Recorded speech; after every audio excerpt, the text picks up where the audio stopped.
Friends, welcome back to one more mini vlog. So today is the father's day. So father's day స్పెషల్గా నేనైతే మా father కోసం అని చెప్పేసి ఇంట్లోనే కేక్ అయితే ప్రిపేర్ చేసుకోవడం స్టార్ట్ చేశాను.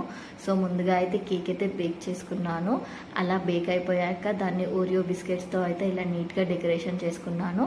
అండ్ ఓరియో క్రీమ్తో అయితే ఇలా ఫ్లవర్స్ అయితే ప్రిపేర్ చేసుకొని వాటిని అయితే అలా నీట్గా డెకరేషన్ చేశాను. అండ్ ఆ తర్వాత కొన్ని స్ప్రింకిల్స్ అయితే వేసుకున్నాను. And this is the final look of my cake. నాకైతే కేక్ చాలా బాగా నచ్చింది. ఎంతైనా మన వాళ్ళ కోసం మనం కష్టపడి ప్రిపేర్ చేస్తే అందులో వచ్చే హ్యాపీనెస్సే వేరు. దట్టు డాడీ కోసం, అది కూడా స్పెషల్గా వాళ్ళ ఫాదర్స్ డే రోజు అంటే నాకైతే చాలా హ్యాపీగా అనిపించింది అలా కేక్ కట్ చేపిస్తూ ఉంటే.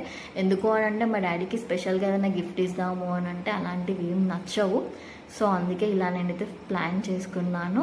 So finally I'm so happy and wish you happy father's day to all.